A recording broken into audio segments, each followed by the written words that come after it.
Magandang buhay mga bata! Tara, samahan ninyo akong matuto kasama si Teacher Aika, your online teacher. Please don't forget to subscribe, like, share, and hit the notification bell for more videos. Thank you!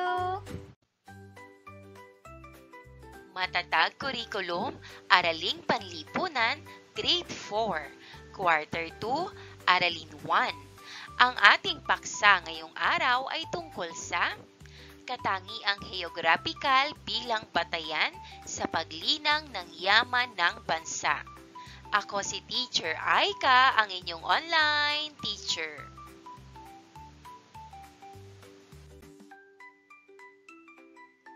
Mga pamantayang pangnilalaman. Naipamamalas ang pag-unawa sa ugnayan ng tao at heograpiya bilang batayan sa angkop na pagtugon sa mga oportunidad at hamong kaakibat nito. Mga pamantayang pangnilalaman.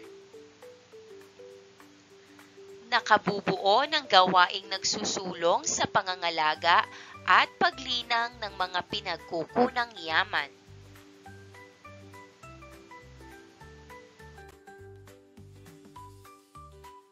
Narito naman ang mga kasanayan at layuning pampagkatuto. Natutukoy ang mga pinagkukunang yamang matatagpuan sa bansa. Una, naibibigay ang mga iba't ibang pinagkukunang yaman ng bansa. Ikalawa, naiisa-isa ang mga biyaya ng mga likas na yaman ng bansa. Ikatlo, naiuugnay ang mga yaman ng bansa sa epekto nito sa tao at sa kanyang kabuhayan, kapaligiran at kultura.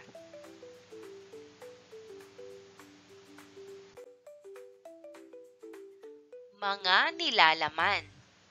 Katangiang geographical bilang batayan sa paglinang ng yaman ng bansa. Una ay ang topografiya ng bansa. Ikalawa, pagkakaugnay ng geographical na katangian ng bansa sa kanyang mga likas na yaman o yamang likas sa aspektong kabuhayan, kapaligiran, at kultura.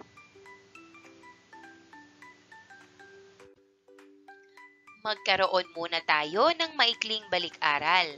Tala, larawan. #larawang4, buong ideya dapat.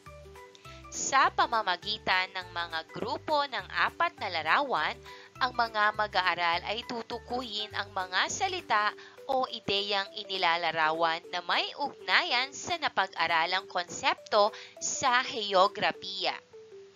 Narito ang unang 4 na larawan. Ano kaya ang 4 na letra at isang salita na ito? Tama! Ang sagot ay lupa.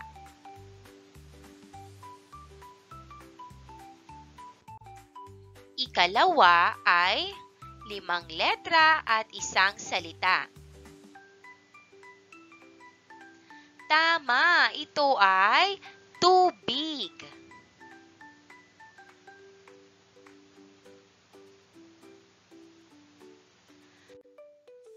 Ang ikatlo naman ay 5 letra, isang salita.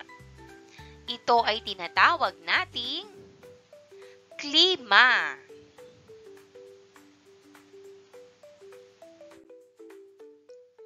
Sa bahaging ito, mahalagang maipahayag ang kahalagahan kung bakit dapat pag-aralan ang konsepto ng katangiang pisikal ng bansa o heograpiya at kanyang ugnayan sa paglinang ng likas na yaman.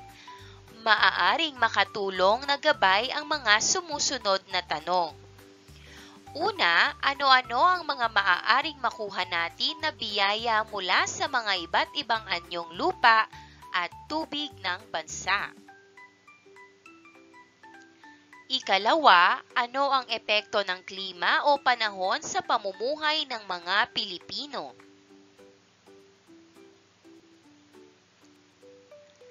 Ikatlo, ano ang nakikitang ugnayan ng nararamdamang temperatura o panahon sa isang lugar patungkol sa paglinang ng yaman ng bansa?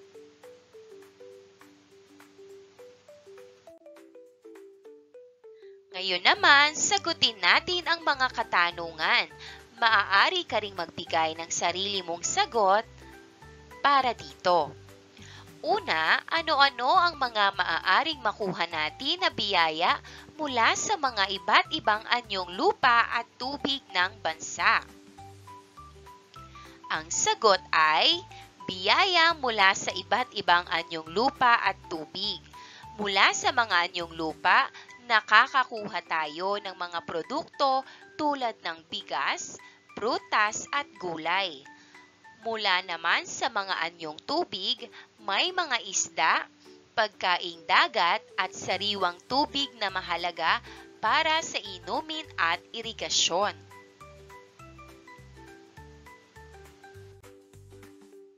Ikalawa, ano-ano ang epekto ng klima o panahon sa pamumuhay ng mga Pilipino?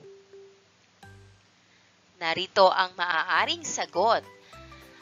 Ang epekto ng klima o panahon sa pamumuhay ng mga Pilipino. Ang klima o panahon ay direktang nakakaapekto sa agrikultura dahil ang tamang kondisyon ay kinakailangan para sa pagtatanim. Sa tag-ulan, tumataas ang produksyon ngunit sa tagtuyot, nahihirapan ang mga magsasaka na makakuha ng sapat na ani.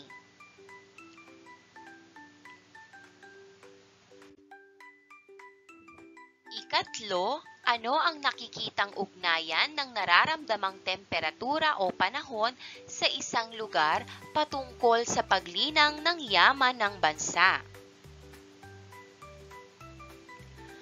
Ang sagot ay ugnayan ng temperatura o panahon sa paglinang ng yaman ng bansa. Ang nararamdamang temperatura at panahon ay nakakaapekto sa produktibidad ng mga pananim at hayop. Ang mainit na klima ay maaaring makatulong sa paglago ng mga pananim, habang ang malamig na panahon ay maaaring magpabagal ng produksyon. Kaya't ang tamang pag-monitor ng panahon ay mahalaga sa pag-unlad ng ekonomiya.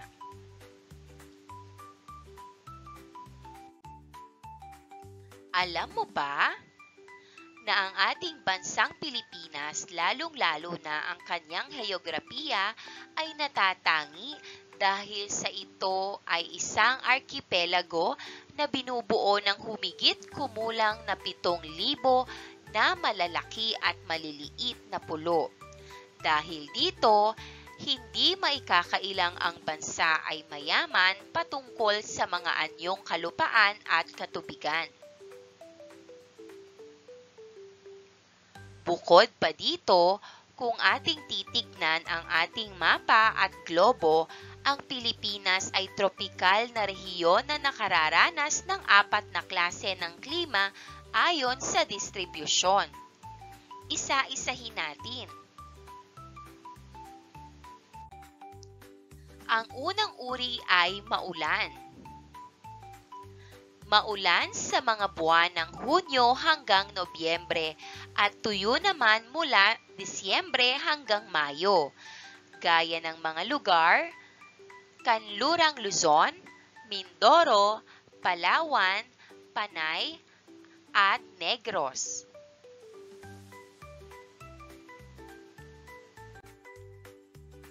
Ikalawang uri ay ang tag-ulan. Tag-ulan mula Disyembre hanggang Pebrero. Halos walang tag-init at ang pinakamaulang buwan ay mula Nobyembre hanggang Enero. Gaya ng mga lugar, Catanduanes, Sorsogon, Silangang Albay, Silangang Quezon, Leyte, at Silangang Mindoro.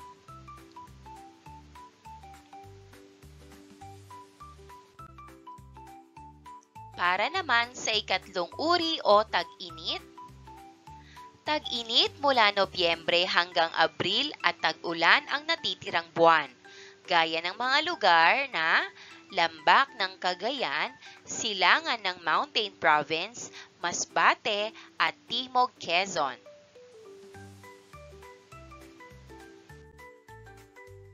Ang ikaapat na uri ay tag-ulan.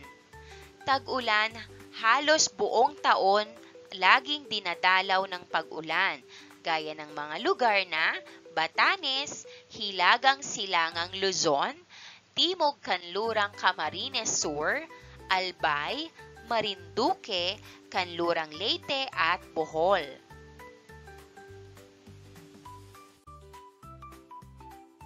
Dahil dito, malaki ang nagiging gampanin ng katangiang pisikal na aspekto ng pang-araw-araw na pamumuhay ng tao at ganap sa buong bansa. Iugnay natin ang mga konseptong ito sa mahahalagang kaalaman sa araling panlipunan. Dumako na tayo sa unang paksa, ang heograpiya at ang kabuhayan. Ang agrikultura ay isang agham, sining at gawain ng pagpuproduce ng pagkain at mga produkto, mula sa pagtatanim at pag-aalaga ng hayop na tumutugon sa pangangailangan ng tao dahil sa lawak at dami ng lupain ng bansa mula sa pagiging arkipelago nito. Nabibilang ang Pilipinas bilang bansang agrikultural.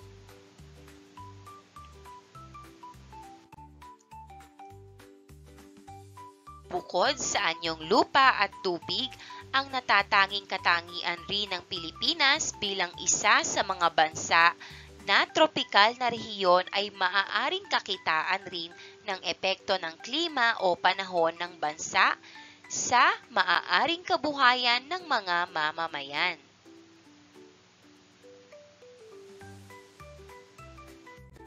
Basahin natin ang teksto tungkol sa Benguet at Baguio City, bayang iyong babalikan.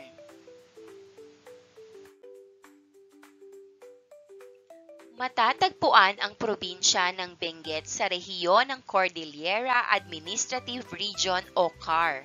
Kilala ang Benguet dahil sa mga mineral katulad ng ginto, pilak at tanso na matatagpuan dito. Isa ito sa mga may pinakamaraming mamimina sa Pilipinas. Subalit, hindi lingid ang agrikultura bilang pangunahing pinagmumulan ng kabuhayan ng mga taga-Benguet.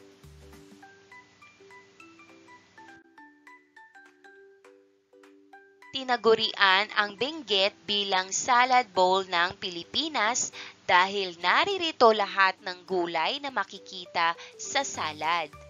Dumaan ang Benguet sa kamay ng mga mananakop. Kaakibat ng pagtulong ng mga mananakop sa pagpapalago ng agrikulturang pamumuhay ng mga taga-Benguet. Ang layo ng mga itong baguhin o tanggalin ang nakaugaliang pamumuhay.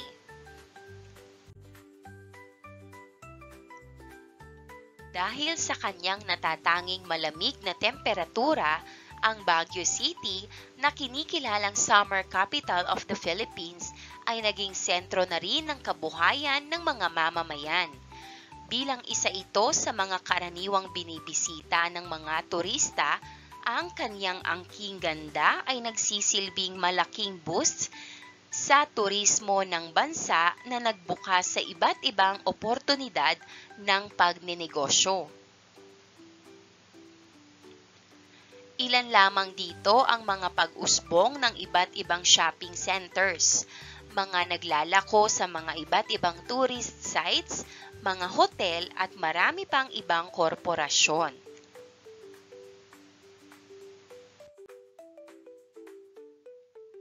Ilan lamang dito ay pag-usbong ng iba't ibang shopping centers, mga naglalako sa mga iba't ibang tourist sites, mga hotel at marami pang ibang korporasyon.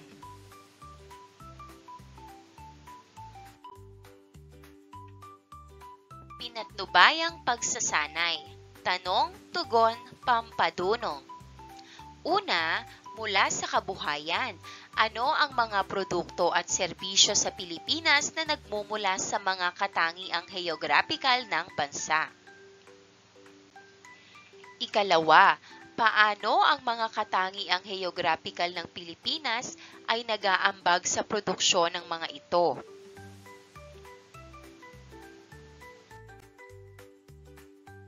Sagutin natin ang mga katanungan. Una, ano ang mga katangiang pisikal ng bansa na may kinalaman sa kabuhayan ng mga mamamayan? Ang sagot, ang mga katangiang pisikal ng Pilipinas tulad ng mga bundok, kapatagan at katubigan ay nag-aambag sa mga pangunahing kabuhayan ng mga tao. Halimbawa, ang mga bundok ay nagiging lugar para sa agrikultura, habang ang mga ilog at dagat ay nagbibigay ng mapagkukunan ng isda at iba pang yamang dagat. Ikalawa, paano ang mga katangiang geographical ng Pilipinas ay nag-aambag sa produksyon ng mga ito? Ang sagot, ang lokasyon ng Pilipinas sa tropiko ay nagbibigay daan para sa masaganang pagtubo ng mga pananim at pagkakaroon ng iba't ibang uri ng mga hayop. Ang mga natural na yaman tulad ng mga bundok at karagatan ay nagbibigay ng mga pagkakataon para sa pagmimina at pangingisda na nagpapalakas sa ekonomiya ng bansa. Paglalapat at pag-uugnay, ugnay-unawa. Gumawa ng isang ulat na naglalarawan ng iyong mga obserbasyon sa kapaligiran, partikular sa inyong lokalidad, na nagpapakita ng ugnayan ng katangiang pisikal o heograpiya sa kabuhayan.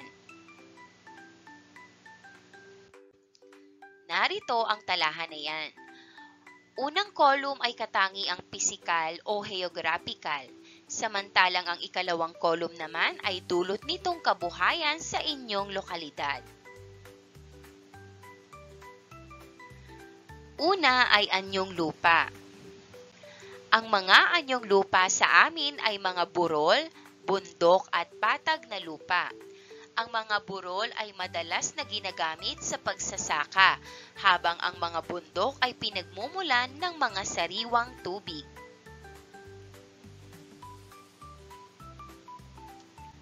Ang mga burol at patag na lupa ay nakakatulong sa agrikultura, kaya't marami ang nagtatanim dito.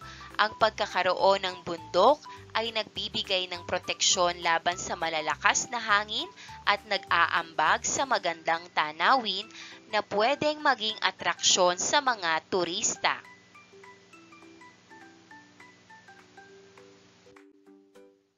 Ang ikalawa naman ay anyong tubig. Ang mga anyong tubig sa amin ay mga ilog, lawa at dagat. Ang ilog ay nagsisilbing pangunahing pinagkukunan ng tubig para sa irigasyon at inumin. Ang mga ilog at lawa ay nagbibigay ng tubig para sa mga irigasyon, kaya't mas maraming pananim ang naaani. Ang mga anyong tubig din ay pwedeng maging pinagkukunan ng isda na mahalaga sa kabuhayan ng mga mangingisda.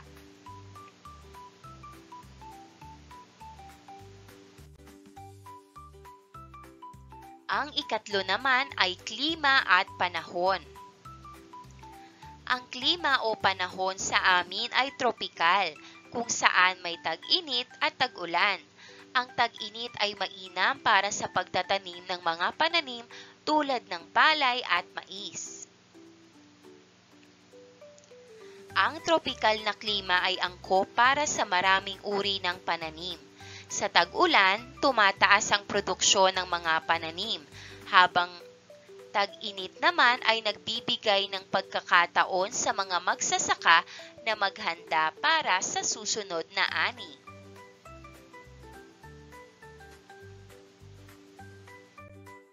Maraming salamat sa panonood!